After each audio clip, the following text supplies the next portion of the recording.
Hello everyone, I am Amita, your SST teacher, and today we are going to start Civics chapter Women Change the World. In this chapter, we will look at work outside the home. हमने ये देखेंगे हम कि घर के बाहर के जो काम हैं, जो ऑक्यूपेशंस हैं, वो कैसे सुटेबल ज़्यादा हैं for man than for women, और ये भी देखेंगे कि किस तरह वुमेन इक्वालिटी के लिए स्ट्रगल करती आ रही है. One way in which new opportunities were created for women. This chapter will also briefly trace the different types of efforts made by women's movement. कैसे अलग अलग टाइप के एफर्ट्स किए गए, वुमेन्स ने मूवमेंट चलाए इस डिस्क्रिमिनेशन को ख़त्म करने के लिए रिसेंटली ईयर्स में. Fewer opportunities and rigid expectations. इसमें एग्जाम्पल है कि रोज़ी मैम की क्लास में बहुत से बच्चे हैं जिसमें से जो वुमेन्स हैं वो ज़्यादातर नर्सेज बनना चाहती हैं, जबकि जो मेन हैं वो आर्मी ऑफिसर्स. और इसका रीज़न क्या है? Just because they feel that outside the home too women are good at only certain jobs. ये चाहे घर के बाहर के ही काम हैं, जो औरतें हैं वो कुछ खास जॉब्स के लिए ही फिट हैं. जैसे कि many people believe that women make better nurses. औरतें अच्छी नर्सेज बन सकती हैं क्योंकि उनमें पेशेंस ज़्यादा होती है, धैर्य ज़्यादा होता है और वो जेंटल होती हैं. This is linked to women's roles within the family, और ये फैमिली में वुमेन के रोल से लिंक करता है. Similarly it is believed that science requires a technical mind. अगर कोई साइंस में जॉब है तो उसमें सबका मानना होता है कि हमें टेक्निकल माइंड चाहिए, और गर्ल्स या वुमेन के पास ऐसी कैपेसिटी नहीं है. ऐसा काम तो सिर्फ बॉयज़ ही कर सकते हैं. Because so many people believe in these stereotypes. मतलब एक इमेज से बंधे हुए बहुत से लोग स्टीरियोटाइप में बिलीव करते हैं. Many girls do not get the same support that boys do study. लड़कों को जो सपोर्ट मिलती है स्टडी में, लड़कियों को वो नहीं मिलती बहुत से केसेस में. And train to become doctors and engineer.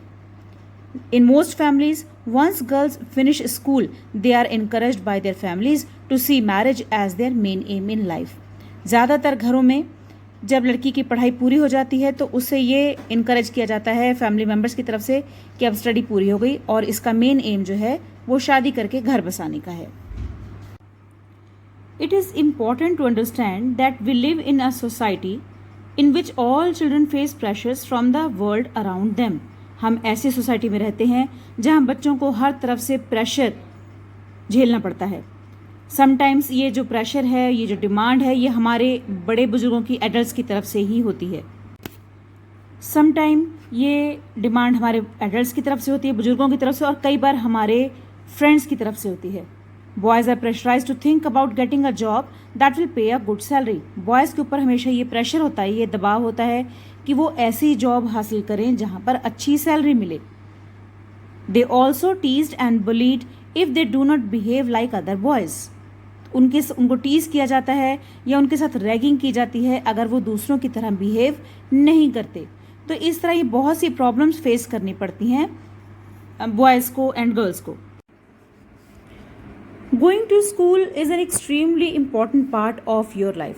हम सबको पता है कि स्कूल जाना हमारी लाइफ का एक बहुत ही इम्पॉर्टेंट पार्ट है. ज़्यादा से ज़्यादा स्कूल में हर साल बच्चे एडमिशन्स लेते हैं.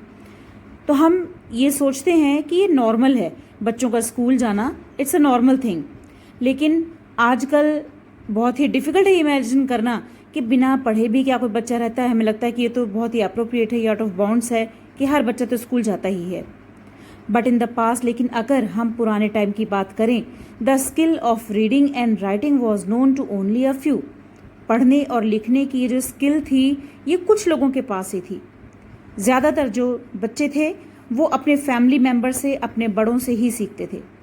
For girls the situations was worse. और लड़कियों के लिए तो ये सिचुएशन बहुत ही वर्स थी.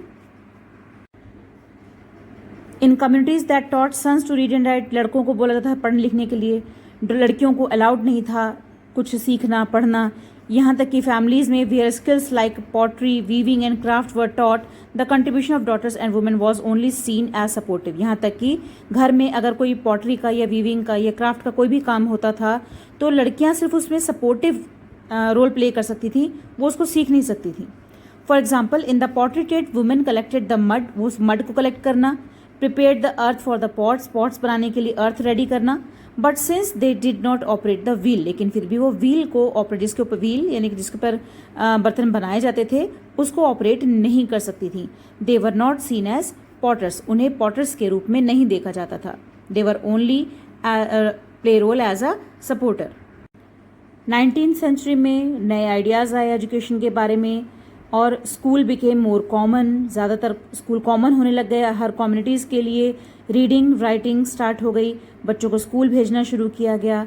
But there was a lot of opposition of educating girls even then, तब भी लड़कियों को स्कूल भेजने में लोग बहुत ज़्यादा अपोज किया करते थे।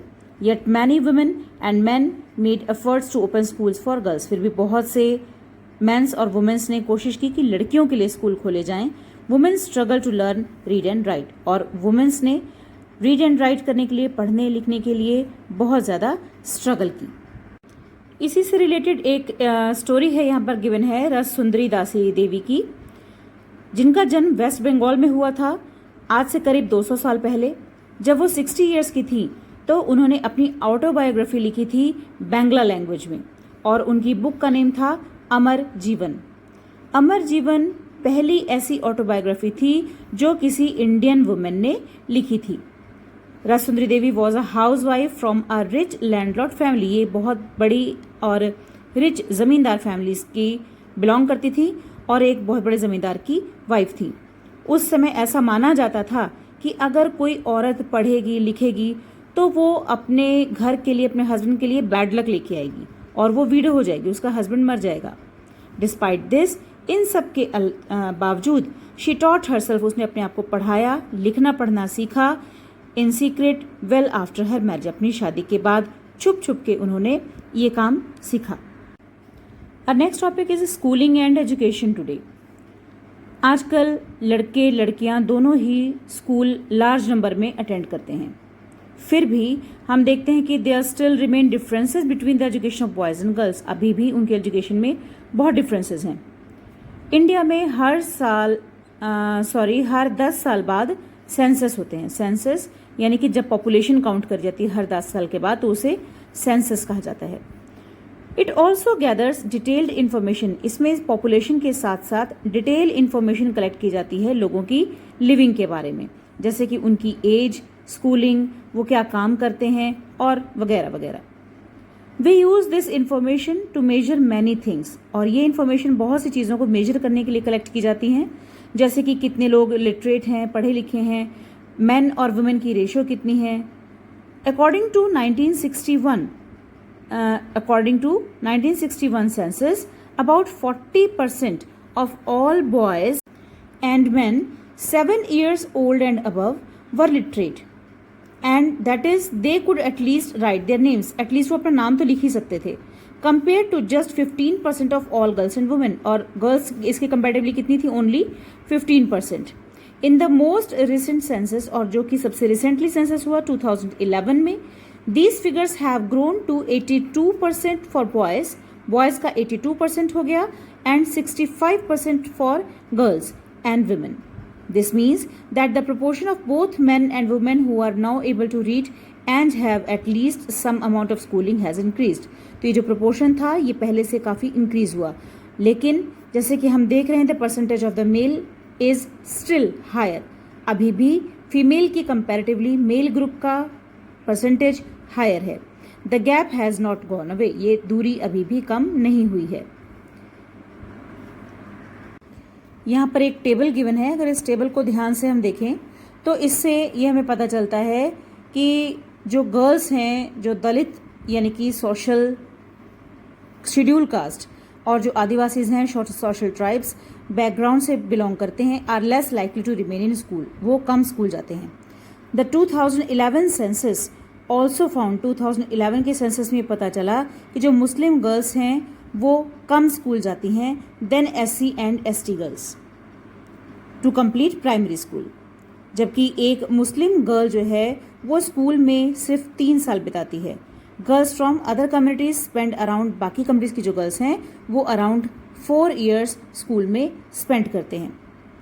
देर are several reasons why children from Dalit, Adivasi and Muslim communities leave school. बहुत से ऐसे रीज़न हैं कि जो दलित हैं, आदिवासी हैं, मुस्लिम कम्युनिटीज़ हैं, वो स्कूल लीव क्यों कर देते हैं। हमारे देश के बहुत से पार्ट्स में, स्पेशली इन रूरल यानी कि विलेज एरिया में एंड पुअर एरियाज़ में, there may not even be proper schools and teachers. ना तो प्रॉपर स्कूल हैं, ना टीचर्स हैं जिससे कि वो रेगुलर बेसिस पर पढ़ सकें। अगर स्कूल है तो वो घरों के पास नहीं है, और अगर दूर है तो उसको जाने के लिए हमें ट्रांसपोर्ट चाहिए, तो ट्रांसपोर्ट फैसिलिटीज़ नहीं है। Parents may not be willing to send their girls to school, और इतनी दूर पेरेंट्स जो अपने गर्ल्स को स्कूल भेजने के लिए रेडी भी नहीं है। Many families are too poor, कुछ परिवार बहुत गरीब हैं और वो स्कूल का खर्च नहीं उठा सकते। Boys may gate preference in this situation, तो इस सिचुएशन में लड़कों को प्रेफरेंस दी जाती है। Many childrens are also leave school because they are discriminated against by their teacher. कुछ बच्चे इसलिए स्कूल छोड़ देते हैं क्योंकि के जो टीचर हैं वो उनके साथ डिस्क्रिमिनेशन करते हैं, एंड क्लासमेट्स के साथ, जैसे कि हमने ओम प्रकाश वाल्मीकि का इशू पढ़ा था ऑन इक्वालिटी चैप्टर में।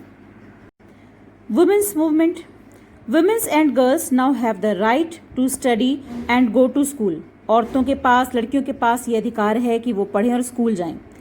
There are other spheres like legal reform, violence and health where the situation of women and girls has improved. ये पहले ज़्यादा इम्प्रूव हो रही है। These changes have not happened automatically. अब ये जो चेंजेस आई ये ऑटोमेटिकली नहीं हो गए। Women individually and collectively has struggled. औरतों ने इसमें चाहे इंडिविजुअली चाहे कलेक्टिवली बहुत स्ट्रगल करी है इन चेंजेस को लाने के लिए, and this struggle is known as the women's movement. Individual women and women's organization from different parts of the country are part of movement. Many men supports the women. बहुत से mains ने भी इसमें support किया है इस movement के लिए। The diversity, passion and efforts of those involved make it a vibrant movement, जिससे कि एक बहुत बड़ी मूवमेंट में चेंज हो गया। Different strategies have been used to spread awareness. अलग अलग तरीके यूज़ किए गए लोगों में जागरूकता लाने के लिए, डिस्क्रिमिनेशन के अगेंस्ट लड़ने के लिए और न्याय पाने के लिए। कैंपेनिंग, कैंपेन्स चलाए गए इस डिस्क्रिमिनेशन के अगेंस्ट फाइट करने के लिए, वायलेंस के अगेंस्ट फाइट करने के लिए। Campaigns have also led to new law being passed. इन कैंपेन्स की हेल्प से न्यू लॉज पास किए गए। 2006 में एक लॉ पास किया गया जिसमें वुमेन्स को ये राइट मिल गया कि जो फिजिकल और मेंटल वायलेंस झेल रही हैं घरों में, उन्हें डोमेस्टिक वायलेंस का नाम दिया गया और उन्हें लीगल प्रोटेक्शन भी मिली। Similarly, efforts made by women's movement led the Supreme Court to formulate guidelines in 1997 to protect women against sexual harassment at the workplace and within educational institution. चाहे वो किसी काम करने की जगह पर है, चाहे वो किसी educational institutions में है, उन्हें sexual harassment के against protection milli. In the 1980s, for example, women's groups across the country spoke out against dowry deaths. दहेज के में जो लोग हत्या हुई लड़कियों की, उसके अगेंस्ट आवाज़ उठाई गई। Cases of young brides being murdered by their in laws और husbands, greedy and for more dowry. ऐसे लोग जो बहुओं को मार देते थे दहेज के लिए, लालची थे। Women's groups spoke out against, उनके अगेंस्ट आवाज़ उठाई गई और इन केसेस में जस्टिस की डिमांड की गई। They did so by coming out on the streets. ऐसा उन्होंने किया कैंपेन्स के थ्रू, प्रोटेस्ट करके, सड़कों पर आके, कोर्ट्स जाके, and by sharing information. Eventually this became a public issue in the newspaper and society, and the dowry laws were change to punish families who seek dowry. और इसका जो result था वो ये हुआ कि लॉ पास किया गया और जो फैमिलीज डाउरी मांगती थीं, दहेज मांगती हैं, उनके खिलाफ चार्ज लगाया जा सकता है। Raising awareness, an important part of the women's movements. ये जो वुमेन की मूवमेंट्स थी, इसका जो एक इम्पॉर्टेंट पार्ट था वो था औरतों में उनके राइट्स के लिए अवेयरनेस पैदा करना। Their message has been spread through street पे, सड़कों पे प्लेस किए गए, गाने गाए गए, लिखे गए, पब्लिक मीटिंग करी गई, ये अवेयरनेस लाने के लिए। Protesting, the women's movement raised its voice when violation against women take place, or for example when a law or policy acts against their interest, जब कोई लॉ या पॉलिसी एक्ट करता था उनके अगेंस्ट, उनके इंटरेस्ट के against. Public rallies and demonstrations public rallies निकाली गई, डेमोन्स्ट्रेशंस किए गए, जिन्होंने अटेंशन ड्रॉ करी इनजस्टिस के against. Now this was all about of this chapter. Now I am giving 2 questions. First is, who was Ras Sundari Dasi and which book was written by her? And second one is, what is the full form of SC/ST? आपने ये questions अच्छे से पूरा lecture सुनना है, बीच में आपको answer मिलेंगे, तो इसके लिए लेक्चर को पूरा ध्यान से सुनें, उनको प्रिपेयर करें. Then I will ask you the answers. Thank you.